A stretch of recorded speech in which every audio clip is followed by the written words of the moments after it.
जय शिवराय. आपण आज राजमाता राष्ट्रमाता जिजाऊ माँसाहेब यांच्या जयंतीनिमित्त तुम्ही सर्वांनी जो संकल्प केला होता की संपूर्ण शिवचरित्र आपल्याला माहीत करून घ्यायचं, आपल्याला शिकायचं आहे. हे शिवचरित्र आपण जिजाऊ जन्मोत्सवापासून तर शिवजन्मोत्सवापर्यंत छत्रपती शिवाजी महाराजांच्या आयुष्यातले प्रत्येक प्रसंग, अगदी जन्माच्या आधीपासून तर अगदी त्यांच्या निर्वाणापर्यंत या सगळ्या प्रसंगाचा अगदी सखोल असा अभ्यास करणार आहोत. नुसते शिवाजी महाराज माहीत असणं गरजेचं नाही, तर आपल्याला छत्रपती शिवाजी महाराजांच्या आयुष्यात घडलेल्या बारीक सारीक गोष्टी त्याही माहीत पाहिजे, तरच आपल्याला छत्रपती शिवाजी महाराज कळतील. आणि या अनुषंगाने आज आपण हे सुरुवात करीत आहोत. परवाच्या सुरुवात जर झाली तर पुण्यातून सुरुवात झाली असं आपण बघतो. त्याआधी आदिलशाही, निजामशाही, कुतुबशाही या सगळ्या शाह्यांनी संपूर्ण महाराष्ट्रामध्ये हैदोस माजवलेला होता.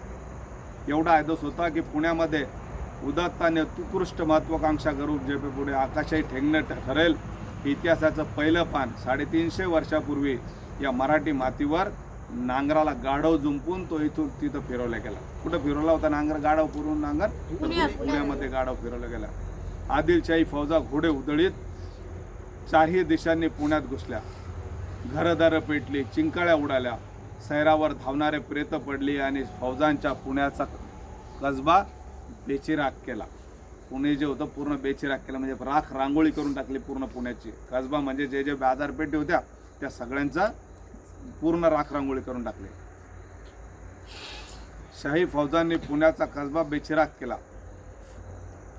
फुटक्या कवड्या आणि तुटक्या वाहनांचे तोरण लटकवून आणि एक भली मोठी लोखंडी पहार भर रस्त्यात ठोकून शाही फौजा विजापुरात परतल्या. काय केलं त्यांनी?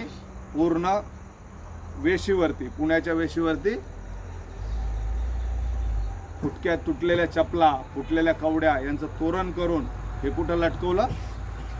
हे लटकवलं त्या याच्यामध्ये पुण्याच्या वेशीवरती. ठोकून विजापूरकडे फौजा परतल्या. उरलं कुत्र्याचं रडणं आणि घारी गिधाडांचा आभाळात भिरभिरणं. पुण्याचं स्मशान झालं. असे 6 वर्ष लोटले. शहाजीराजे भोसलेंच्या पुणे जहागिरीचा उकिरडा झाला आणि 6 वर्षानंतर शहाजीराजांची राणी आणि मुलगा सकाळी घोडेस्वारांच्या तुकडीनिशी प्रवेश केला. कोणी प्रवेश केला? शहाजीराजांचा मुलगा आणि राणीसाहेब. म्हणजे कोण? तर जिजाऊ माँसाहेब आणि शिवाजी महाराज. त्यावेळेस शिवाजी महाराज राजे पण झाले नव्हते आणि शिवाजी महाराज छत्रपती तर नव्हते. कुठं प्रवेश केला? जी शहाजीराजांची जहागीर होती, जी शहाजीराजांचा परगणा होता पुणे, त्या पुण्यामध्ये कोणी प्रवेश केला? घोडेस्वाराच्या सहित. कारण एक तुकडी दिली होती विजापूरवरून, कारण शहाजीराजांचं राज्य कुठं होतं? विजापूरमध्ये. त्यांच्याकडे जबाबदारी कुठली होती? विजापूरमधली. तर विजापुरातली जी जबाबदारी सोडून ते कुठं आले? पुण्यामध्ये आले होते. पुण्याची हे मसनवाट झालेली पाहून आऊसाहेबांचं काळीज करपलं. पुण्याच्या मालकीनीला राहण्यापुरती स्वतःची ओसरी उरली नव्हती. झांबरे पाटलांच्या वाड्यात वळचणीला या राजगृहिणीचं बिरण फाकलं. पण या क्षणाला जिजाऊंच्या व्याकुळ काळजातून अबोल संकल्प उमलू लागला आणि पुण्यात आणि परगण्यात रूपांतर आम्ही करू. काय झालं की जिजाऊ माँसाहेबांना ज्यावेळेस पुण्यात आल्या, स्वतःला राहायला जागा नाही. एवढ्या राजघराण्यातली स्त्री, पुण्याची राणी, पण त्यांना राहायला नव्हती. मग कोणाच्या तिथं राहिले? त्या झांबरे पाटील नावाचे एक व्यक्ती होते, त्यांच्या वाड्यामध्ये त्यांनी वास्तव्य केलं जिजाऊ माँसाहेबांनी पुण्यामध्ये. आणि मग तिथं संकल्प केला की हा बेचिराख झालेला, हा उद्ध्वस्त झालेला पुणे मी पुन्हा प्रस्थापित करेल. याच्यामध्ये हे कर वरचं क्रॉस दाब, क्रॉस. 4 दिवस 4 रात्री उलटल्या आणि आऊसाहेबांचा सण साजरा करावा आणि पहिली ओंजळी वाहिली ती पुण्यातील मोडून तोडून गेलेल्या कसबा गणपतीच्या देवळात. पहिला जीर्णोद्धार सुरू झाला आणि तो गणेशाच्या मंदिरापासून. काय झालं?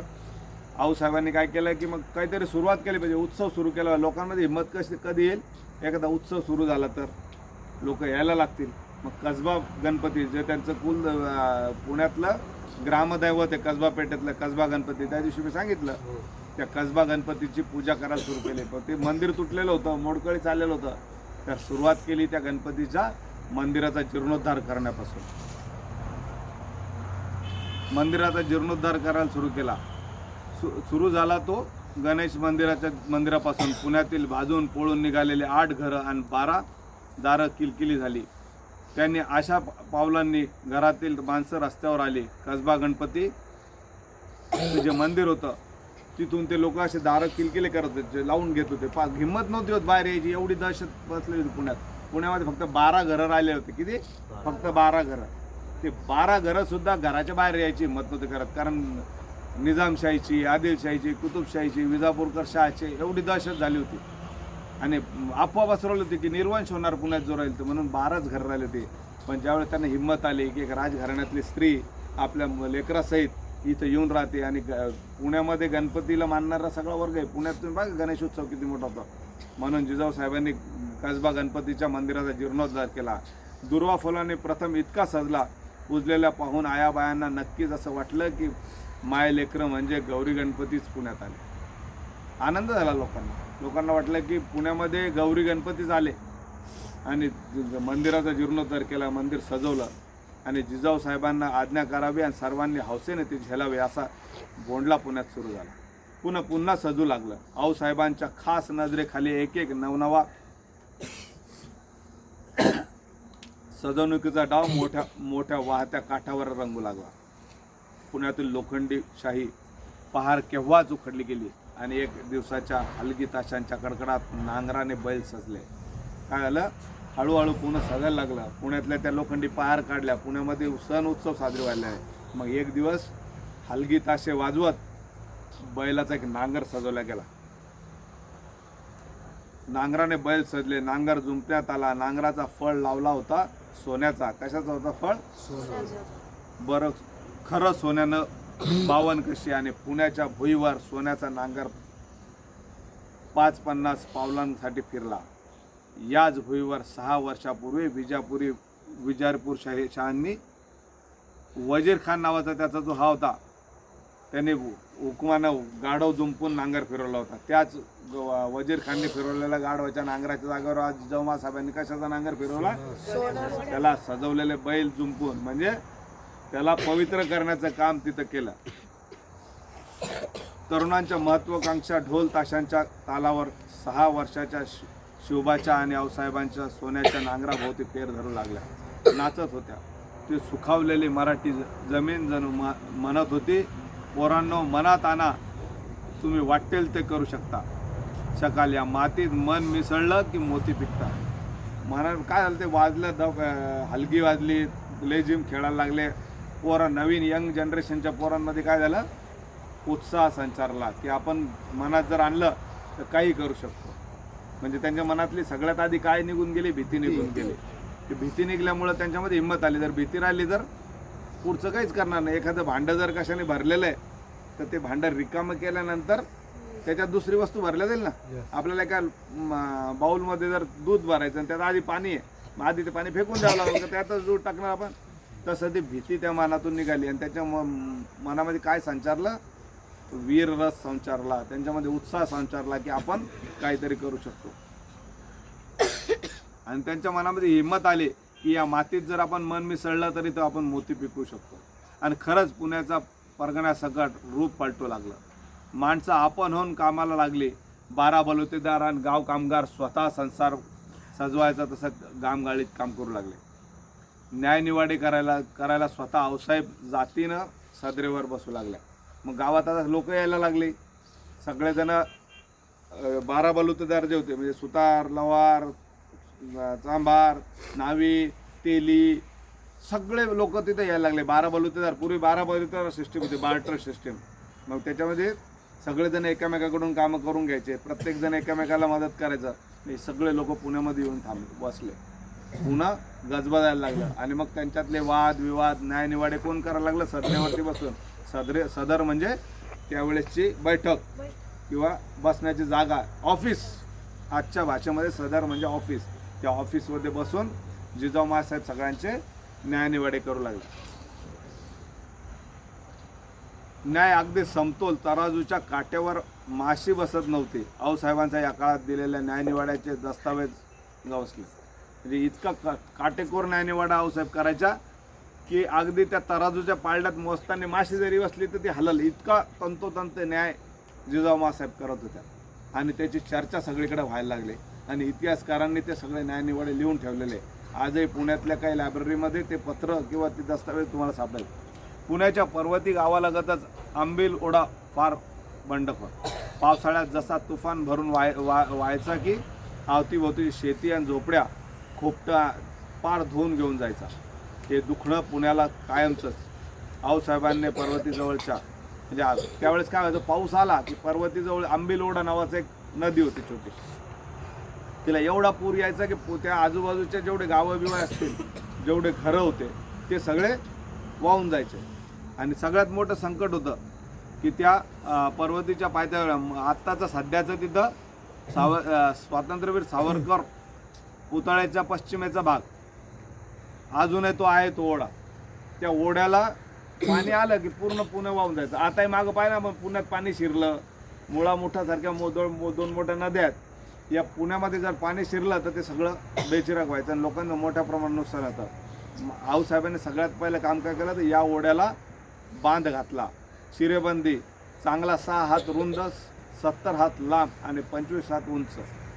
आंबोली ओढ्याचा प्रवाह कात्रजच्या घाटातून थेट उत्तरेला पुणे शहराला खेटून नदीला मिळेल असा या प्रवाहात या बांधामुळे वळून घेऊन पश्चिमेकडे म्हणजे सध्याच्या दांडेकर पुलाखाली मुठा नदीमध्ये सोडण्यात आला. काय केलं की जो बांध घातला, बांध म्हणजे काय केलं, डॅम सारखा तयार केला. केवढा डॅम तयार केला तर अगदी मोठा, म्हणजे आता त्यात उल्लेख केला त्यांनी किती मोठा डॅम येतात. 70 हात लांब आणि 25 हात उंच. तर तेव्हा काही मीटरमध्ये मोजमाप नव्हतं. 70 हात लांबीला आणि 25 हात उंच आणि एकदम पक्का डॅम आहे. आजही तो धरण तुम्हाला आंबील ओढ्यावरचं पाहायला भेटेल. तेव्हापासून 350-400 वर्षापूर्वीचं ते. आणि पुण्याच्या ते सगळा बांध बांधून हा प्रवाह कुठं नेला, डायरेक्ट सध्याच्या दांडेकर पूल जो आहे आताचा त्याच्या पाठीमागून तो प्रवाह डायरेक्ट मुळा मुठा नदीमध्ये मिळाला. म्हणजे तुझी समस्या होती पर्वतीच्या पायथ्याशी घरं वाहून जायची, ती समस्या सॉल्व्ह झाली. पुण्याच्या अवतीभोवतीचे सगळे मावळी डोंगर, जंगल अफाट. गेल्या 6 वर्षात वाघांचा, बिबट्यांचा, लांडग्यांचा, कोल्यांचा धुमाकूळ बादशाही सरदारांच्या पेक्षाही थैमान घालीत होते. ही रानटी जनावरं मारून काढून शेतकऱ्यांना निर्धास्त करायची फार गरज होती. आऊसाहेबांच्या लालमालात लोकांकरवी ही कामगिरी करून घेतली. रानटी जनावरांचा धुमाकूळ थांबला.